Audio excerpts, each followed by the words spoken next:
Il s'appelle Olivier Grondeau, il est français, détenu en Iran depuis plus de 2 ans. L'homme est sorti ce lundi de l'anonymat. Ses proches le décrivent comme simple voyageur, amateur de poésie. Il souligne son épuisement. Florent Rodeau, ce Français fait partie de la diplomatie des otages. Oui, cette diplomatie des otages, on est plein dedans, hein. C'est un concept cher à l'Iran, mais aussi à la Russie. On se souvient du cas du journaliste Evan Gershkovitch il y a quelques mois encore. Le concept à Téhéran et à Moscou, c'est le même, emprisonné sous de faux prétextes les ressortissants des pays avec lesquels on veut négocier pour tout simplement avoir un levier de négociation une fois à la table justement des négociations. Pour rappel, l'Iran détient actuellement au moins 5 ressortissants occidentaux, et notamment européens, et notamment 3 Français, dont Olivier Grondeau dont on va parler. Le but, c'est évidemment de s'en servir comme monnaie d'échange dans des négociations d'État à État.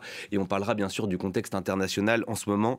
Julien, revenons sur le cas de ce Français. Il a donc été arrêté en octobre 2022 à Chiraz, c'est dans le sud du pays, condamné à 5 ans de prison pour complot contre la République islamique, sans qu'on en sache vraiment plus.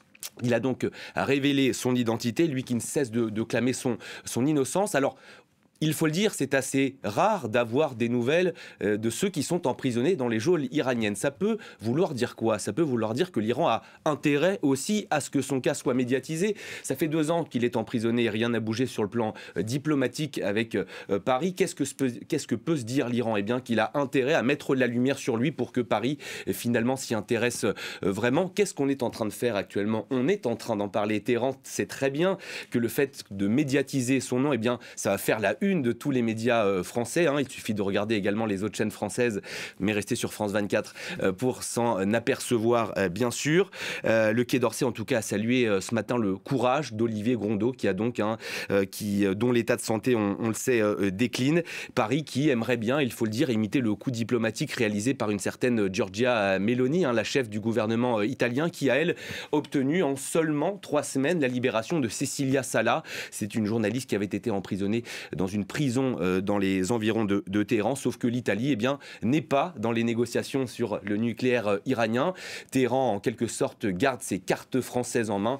On verra quel sort sera réservé aux 3 ressortissants français dans les prochaines semaines, dans les prochains mois, Julien. Négociations qui viennent de reprendre avec les Européens, entre les Iraniens et les Européens, sur le programme nucléaire. C'est ça le contexte aussi. Oui, 3 pays, la Grande-Bretagne, l'Allemagne et la France, comme en 2015 lors de l'accord de Vienne, sauf que le contexte, il est bien différent de celui d'il y a 10 ans.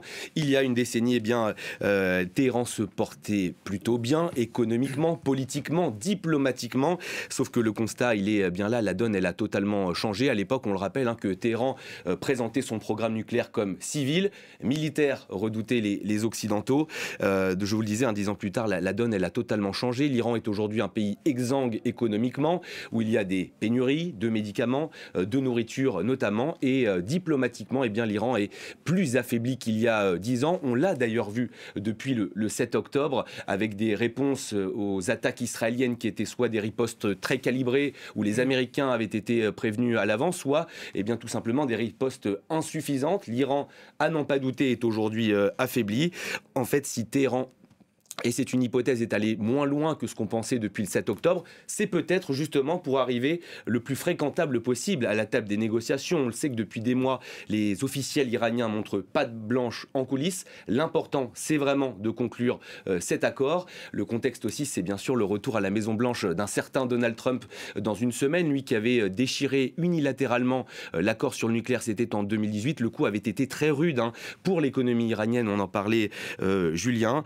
Alors, est-ce que les Iraniens peuvent obtenir un accord sans l'accord justement de Washington? C'est très peu probable. En tout cas, les négociations, elles débutent, elles vont durer plusieurs semaines, c'est ce qu'on nous annonce. Et puis, c'est intéressant, du côté de Téhéran, on prévient, peut-être d'ailleurs pour se prémunir d'un futur échec, il ne s'agit pas de négociation, il s'agit seulement de consultation. Fin de citation. Tout est dans la rhétorique. Merci beaucoup, Florent, pour ces explications.